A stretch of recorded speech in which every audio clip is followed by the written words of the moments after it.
Hey everybody, I hope you're all doing well.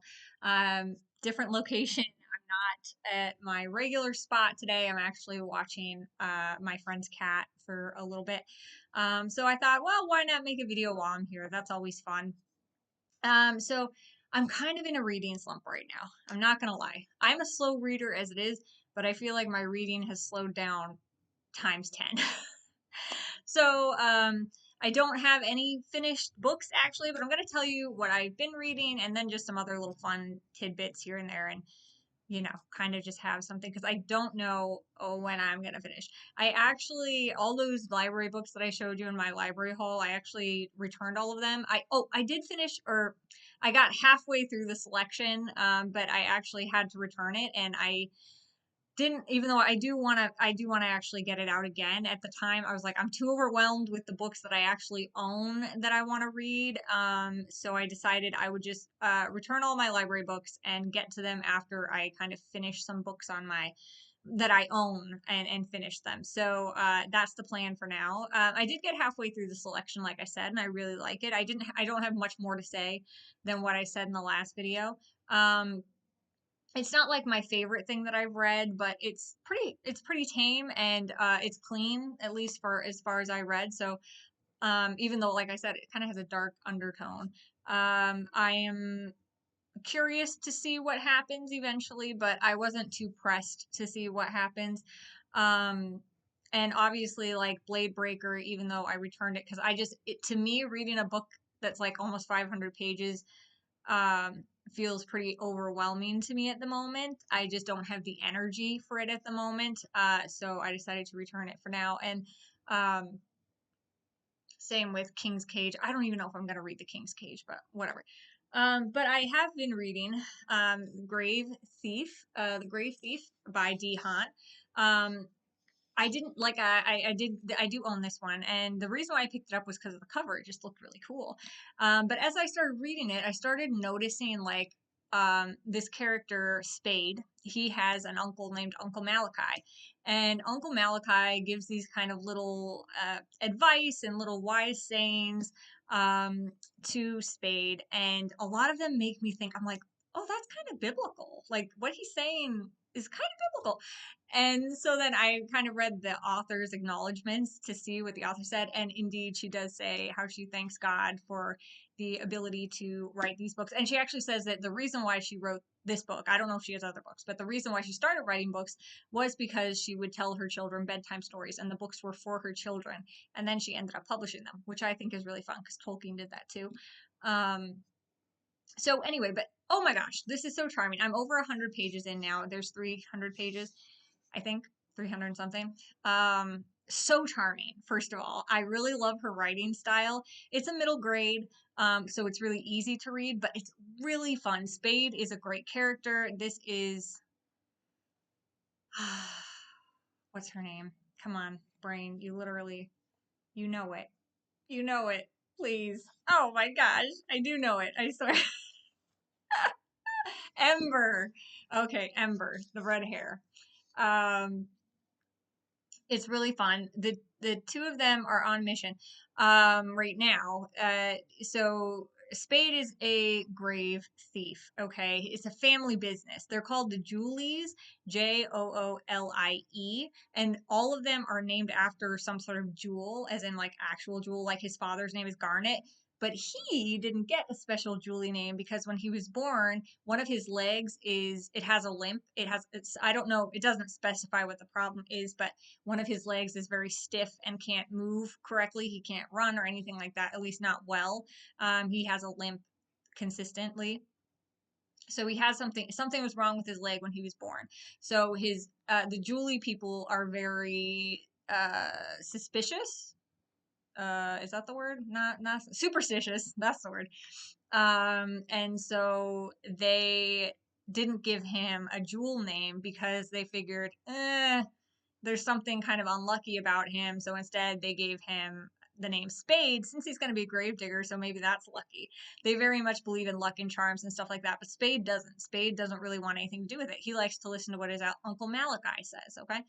Um, and so anyway, but I really like that. That's interesting. But there's this to me, the Julie people are kind of the, I know gypsy is not a term that people like to use. I don't know. Okay, but I don't know how else to say it. So I'm gonna say, I'm gonna say gypsy because there's like other ways to say it, but people are like, no, you can't say that because not everybody's that and whatever, whatever. So anyway, the Julie people remind me of the gypsy people, okay, where they're kind of outcast, they're seen as thieves, they're seen as untrustworthy. And but these guys do actually make a living at digging up graves and stealing from the dead.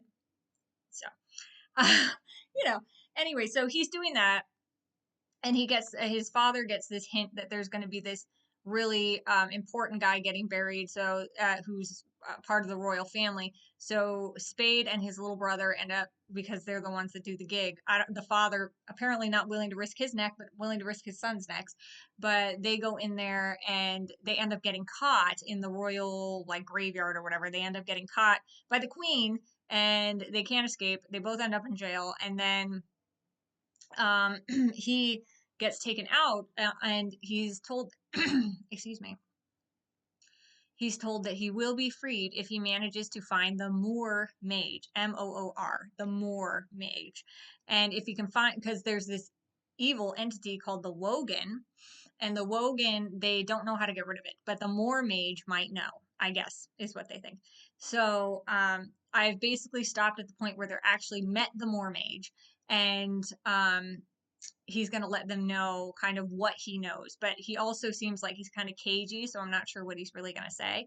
But it's so good, and like I said, it's so charming. I really love Spade. He is a great character. I've only just Ember's really only just come into the story, but she seems like she's going to be a fun character. It's just she hasn't had much character development aside from stubborn royal girl wants to go do what she wants to do kind of feeling.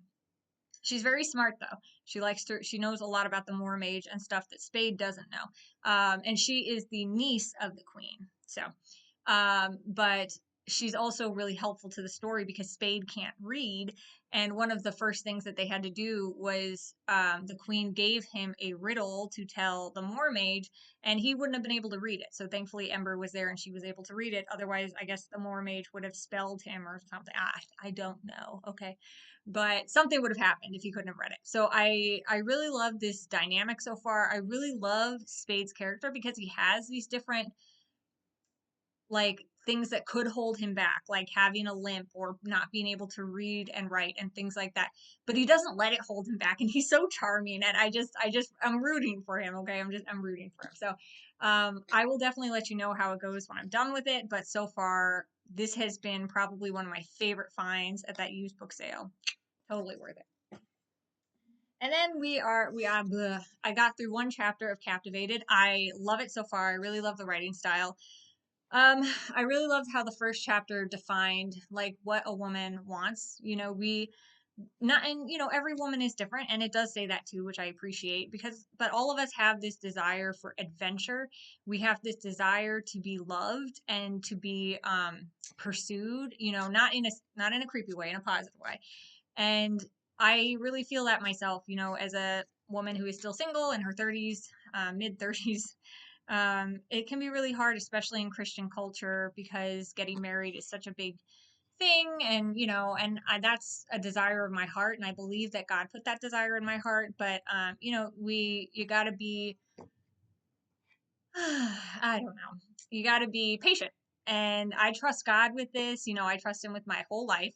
Um, but it's just, it's his timing, not our timing, and all of that stuff. And I don't, I would never rush into a relationship. But anyway, I really like this. I love reading books that tell us how, God sees us in like a different way, because I read the Bible. I love reading the Bible. That's where I get my information from. That's how I know God.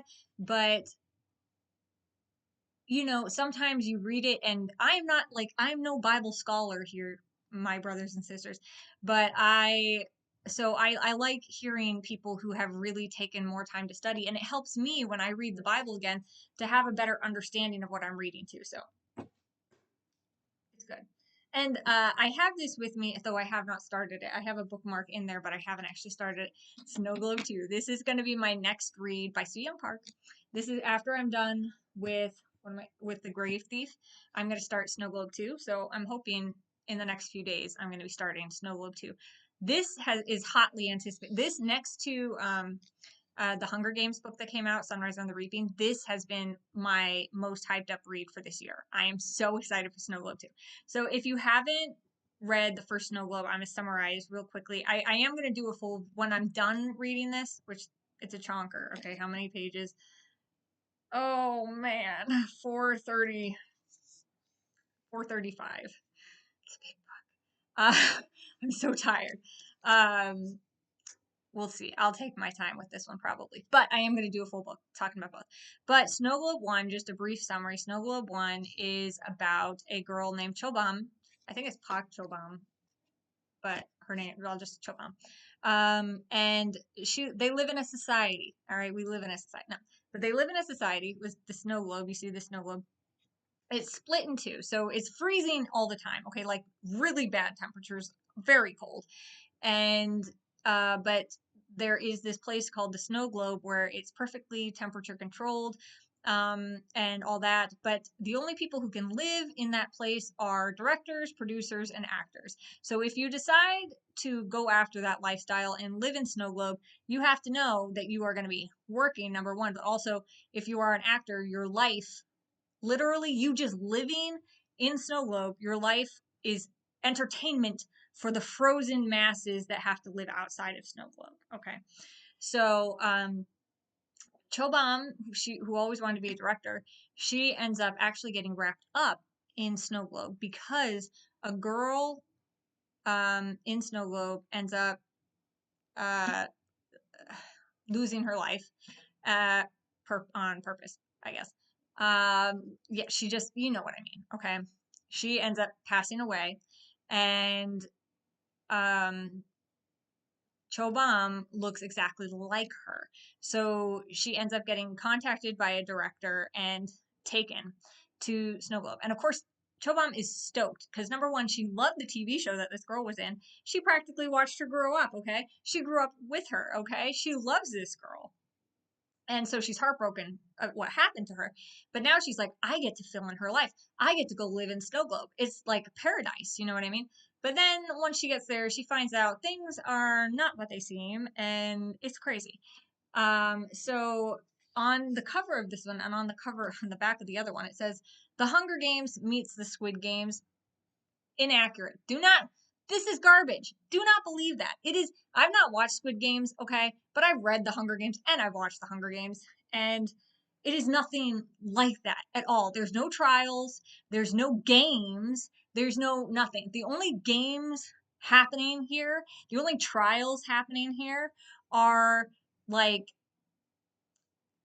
drama, like like family drama, um sketchy things going on, really sketchy people. Like it's that kind of drama. It's not like, don't, if you're going into this thinking it's like the Hunger Games Baby Girl, it is not. Now mind you, I have not read Snow Globe 2, so maybe the Hunger Games starts here. I don't know.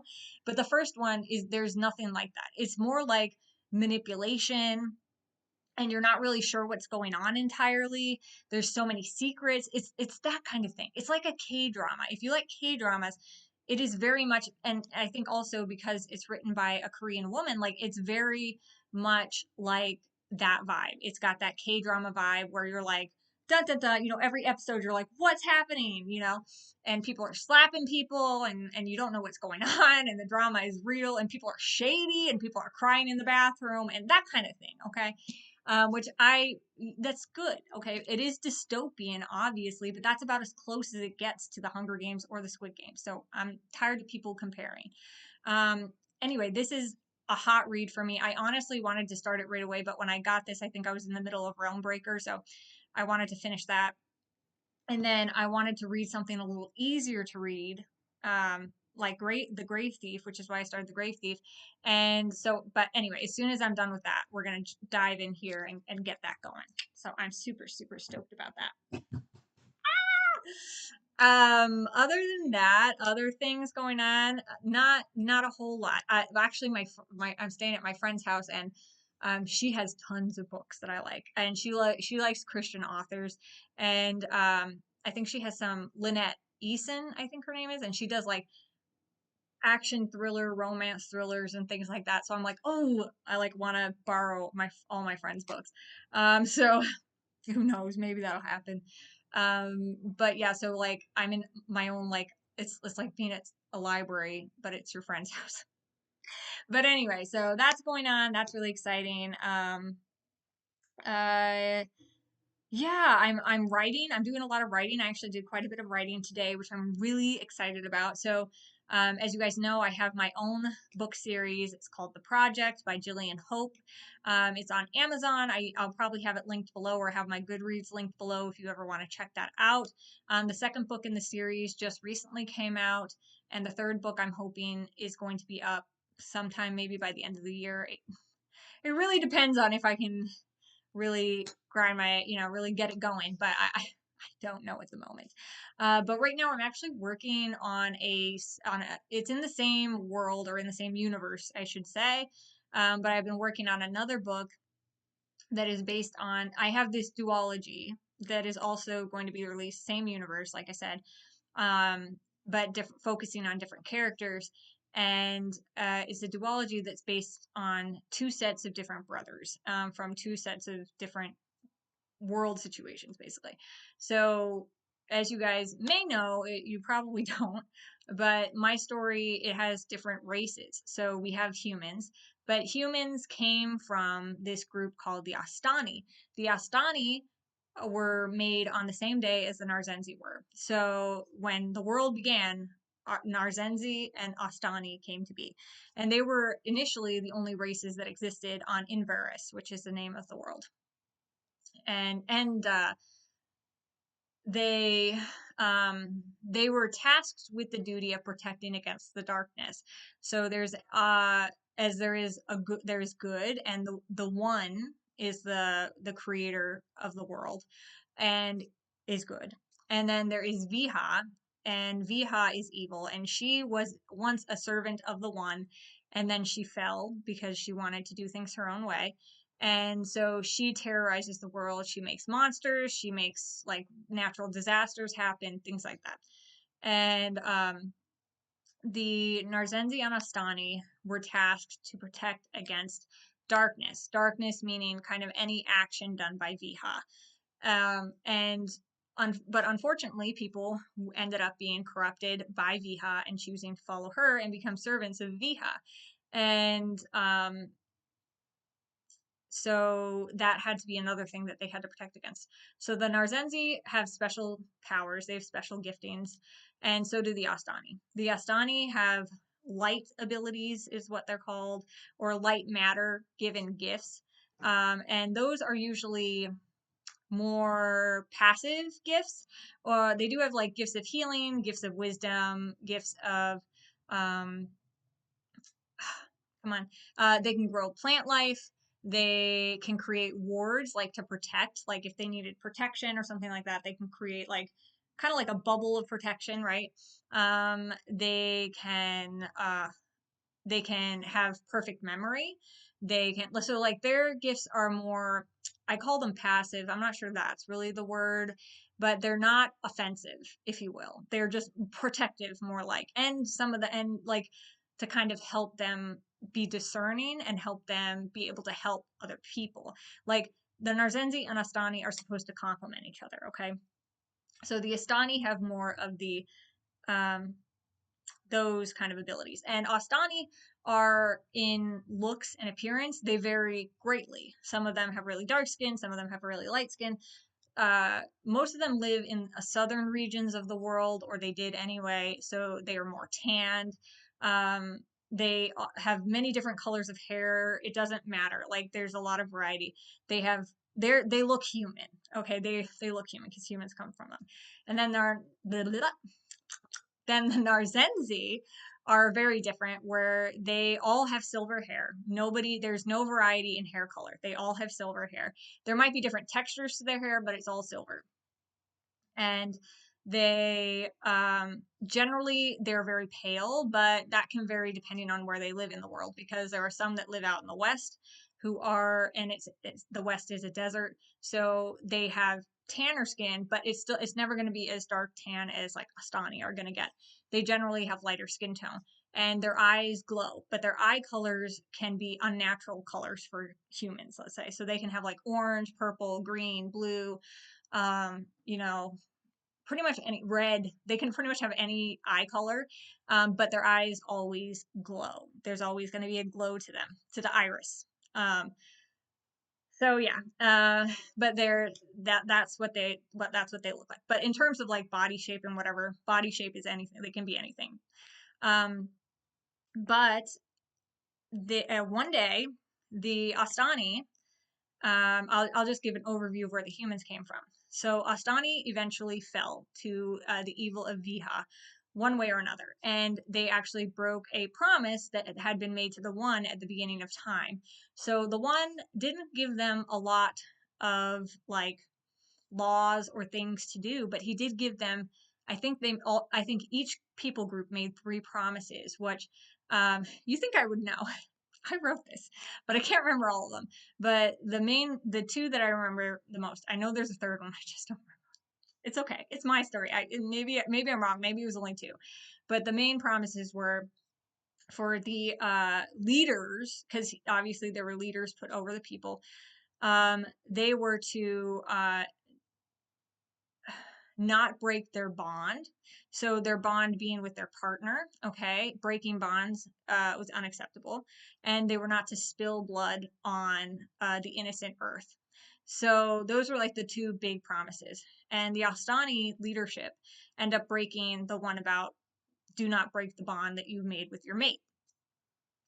He ends up breaking that bond. The king does.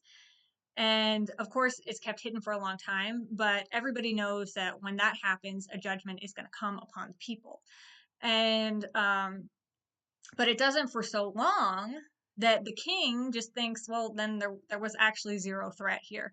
So he keeps doing what he's doing and has no qualm about it, okay, making it worse, if you will. And, but eventually a plague does come upon the Astani people. And it ends up stripping, instead of like killing people, although some people do die from it, it ends up stripping anybody who has the illness and survives. They are stripped of their light given abilities. So all of those gifts that I talked about that they had none. And they didn't even feel like Astani anymore, because Astani, because of the light matter in their veins, which is just what gives them their gifts, they have this feeling of warmth around them. But the humans didn't have that. Well, they didn't call them humans at the time, but the survivors didn't have that. And the Narzenzi also have that feeling about them, but they feel cold because the dark matter in their veins, which gives them their abilities, which I didn't go into, but maybe I'll get there. They feel cold all the time. So see the opposites. Now where was I? Oh yes. So the people, the survivors, don't feel like Astani anymore, and they have no more gifts. So the leadership of the Astani freak out, and they're like, "We got to get these guys out of here. If they're here, they're gonna make us feel bad about ourselves. And also, what if it's catching? You know, what if we lose our gifts because of them?" So they kick them out. And the humans, they eventually name themselves humans, but they get found by servants of Viha, so evil people, okay? And they basically manipulate the situation to make the humans blame the Narzenzi for the Astani. Anyway, I'm not going to get into all that, but that's where the humans come from. They come from a plague, basically. But they end up multiplying and taking over most of Inverus because the humans just do. Oh yeah, and over to the gifts again. So I told you about the Astani gifts. Narzenzi, they have gifts that are offensive, so protective. They can fight. So they have gifts more modeled to like elements. Some of them can shoot lightning. Some of them can make earthquakes happen on a small scale. Fire, wind. I'm trying to think of other. Some of them have gifts of the mind, but it's more. Again, it's more offensive. So teleportation is one of them. Like they can search memories, they can read minds, things like that. Those are much more rare gifts, but some of the characters you'll see that they have those. So anyway, that's I don't really know where I was going with this. Oh yeah, the brothers. Okay. So I have a duology that I've been working on about two sets of brothers. There's twin Astani brothers. They're named Avin and Alia. Avin and Alia, almost forgot. And their story is about they are the sons of the royal treasurers of the king, back in olden days when things were not so bad, and they really don't like working or hanging out with the royalty. They're starting to see the cracks in what they're doing, and in fact, eventually find out that the Astani royalty are actually serving Viha themselves. And Alia and Avin are very devout to the one who created them. So they're horrified by this, and it's kind of their story of how they stand up against the evil and refuse to bow to it, and also how they kind of navigate that royal life, and trying to get out of it, but also being sad about eventually leaving it because it's all they know and their parents are there, and even if their parents haven't always been kind to them, they they don't really want to leave. It's all they know. So it's a lot of things happening there, but the main point of the story is just standing up for what's right and not bowing down to evil simply because it's the easier thing to do. Avin is very fun. Avin is the twins, though identical, are very, very different. Avin is very he looks pleasant all the time. He can put a smile on his face really easily, but on the inside he's calculating. It's more of a mask than it's actually how he feels. But he's lived in the courts for so long that he knows that putting on a face is how you get what you want. But Alia, on the other hand, literally can't do that. He literally has no ability to put on a face. Um, he, he wears his emotions on his sleeve, and most of them are grumpy. We'll just put it that way. And he's not afraid. Like, he'll behave himself for the most part, but he's really not afraid to tell people how it is, especially um, the prince that they're friends with. So they're basically like built-in friends for the prince of the Astani. And he's awful, but Alia's not afraid to be like, "You're a loser," but he just kind of laughs because he's like, "Oh, ha ha ha, this is how you just are, Alia. You're a grouch." And he's like, "No, that's how I really feel." But anyway, so that's the one story. And then the other story that I've been working on today is a story about two princes of the Narzenzi. One of them is named Mazias, and the other one is Elzias. And Mazias is the first prince, so he is actually in charge of becoming the next leader of the clan.